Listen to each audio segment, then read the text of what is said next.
aí, descobriu quem é a menina da foto? Atriz de novela? Não a menor ideia. Ah, eu sei quem é, do filme do Corinthians e do Palmeiras lá. Luana Piovani. Luana Piovani. É isso aí, é a bela Luana Piovani. É dele a frase: conhecimento não se transfere, se constrói. Reconhecido como um dos nossos pensadores mais importantes, o ilustre brasileiro de hoje foi um educador de mentes e de almas.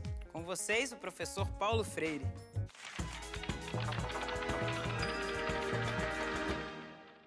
Até para os brasileiros que visitam Estocolmo, causa surpresa saber que no centro da capital sueca há uma estátua em homenagem a um compatriota, o pedagogo Paulo Freire.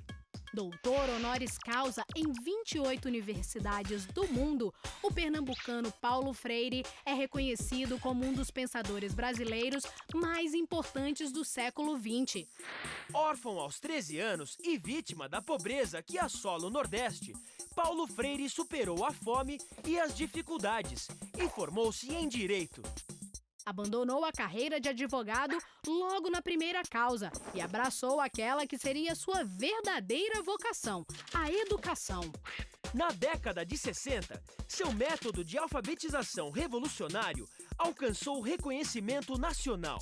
Em apenas 45 dias, alfabetizou 300 camponeses em Angicos, no Rio Grande do Norte. Logo foi convocado pelo governo de João Goulart para coordenar o Programa Nacional de Alfabetização.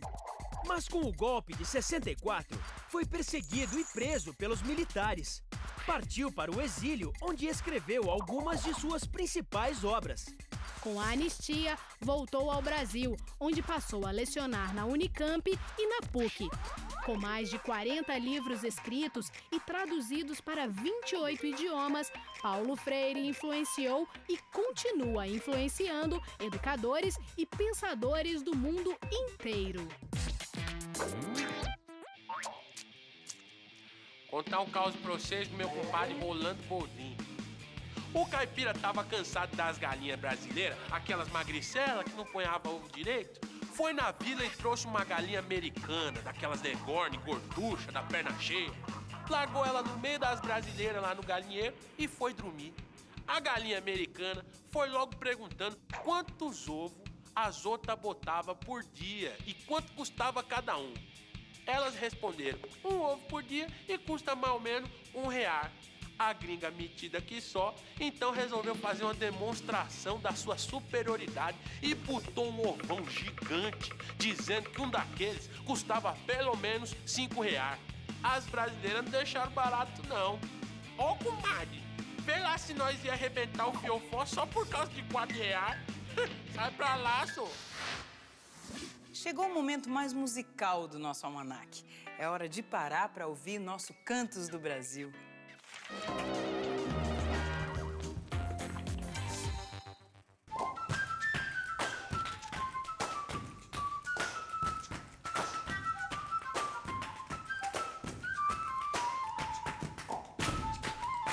Em relação ao começo do Barbatuques, foi um processo bem natural, não teve um planejamento.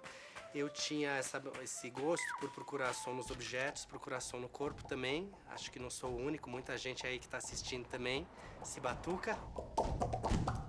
E comecei a juntar vários amigos, onde a gente explorava um pouco variações de ritmos brasileiros.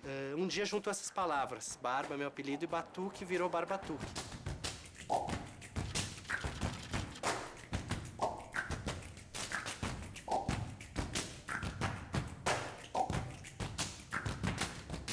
Hoje o Barbatuques conta com 15 integrantes e essas pessoas, na verdade, se alternam, se revezam, principalmente nas oficinas, porque nós fazemos oficinas para crianças, para adultos, para grupos artísticos, em empresas, em projetos sociais. Então, esses 15 integrantes estão aí, espalhados, alguns até fora do Brasil. Para participar do Barbatuques, eu vejo a necessidade de conhecer propriedades da música, propriedades do som, diferenciar os timbres.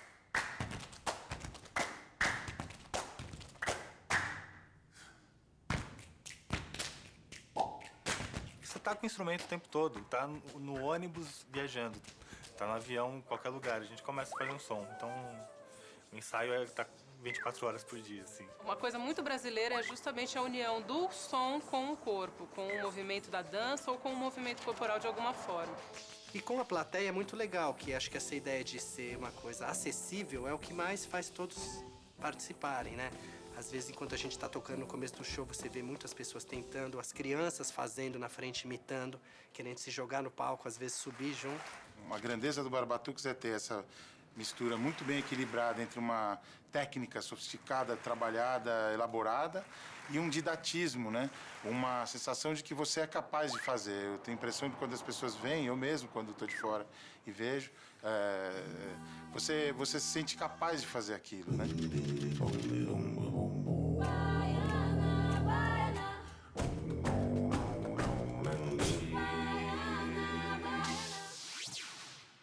Você já imaginou procurar o seguinte endereço? Rua das Flores, Casa Chão de Estrelas, depois da Casa Maringá, vizinha da saudosa Maloca?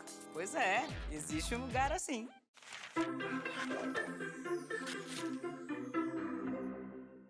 Uma cidade em que as casas, em sua maioria, não são identificadas pelo número, e sim por nomes de música. Estamos falando de Conservatória, cidade que fica a 120 quilômetros do Rio de Janeiro. A iniciativa surgiu a partir do projeto Em Toda Casa Uma Canção, organizado pelo Museu da Seresta, ponto de encontro dos seresteiros da cidade. No final da década de 50, o povo da cidade escolheu 150 canções que faziam parte da memória musical do lugar para batizar suas casas. O sucesso foi tanto que até hoje é possível aos moradores da cidade escolher uma música de preferência para identificar o seu lar. Você já ouviu falar que fulano de tal é sem eira nem beira?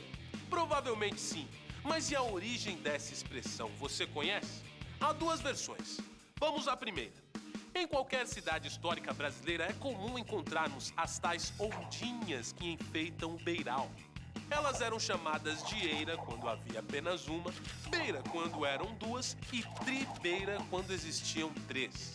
As casas mais pobres que não possuíam essa decoração eram casas sem eira nem beira. Daí a origem da expressão. Vamos agora para a segunda versão. Dizem os dicionários que eira é um terreno que havia nas casas mais ricas, onde ficavam os cereais depois de colhidos. Como os pobres não tinham esse terreno, nem suas casas tinham beira, provavelmente as palavras eira e beira foram unidas por causa da rima para representar alguém que vivia na pindaíba. É, tem horas que as máscaras caem. No mundo da política, então. Mas hoje, vamos conhecer uma turma que não gosta nada quando elas caem.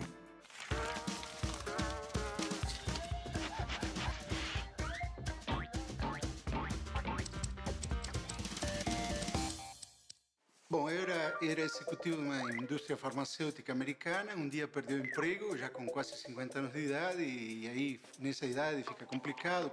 Decidi mudar totalmente de atividade. E aí, indo uma vez na casa de uns amigos, descobrimos uma coisa fantástica, né? Ela tem na parede da sala dela em Copacabana, no Rio de Janeiro, uma coleção de máscaras venezianas.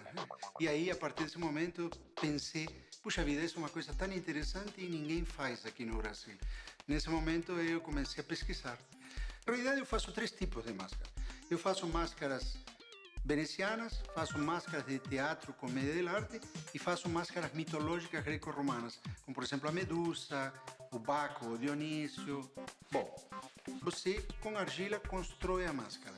Uma vez que você tem aquela peça positiva de argila, você prepara gesso num balde com água, você mistura esse gesso e quando ele está num ponto parecendo quase um creme, você joga em cima daquela peça de argila.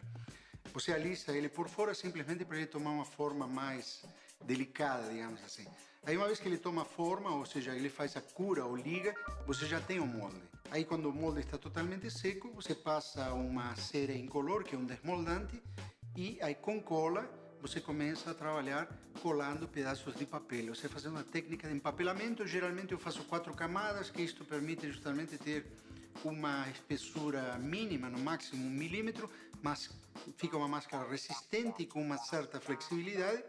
Feita essa peça de papel dentro do molde, é necessário deixá-la secar. Posteriormente, quando está seca, a gente desmolda, aí recorta a feirada, recorta olho, nariz, boca, se tiver, essa máscara, essa é uma meia máscara, apenas o olho.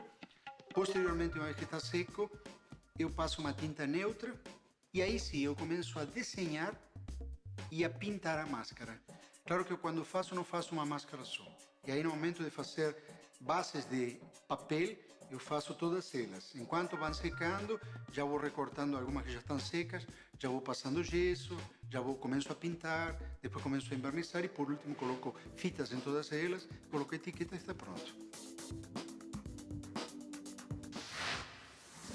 Quando a gente pensa nas habitações dos índios, a primeira imagem que vem à cabeça, na certa, são aquelas ocas de palha, não é não?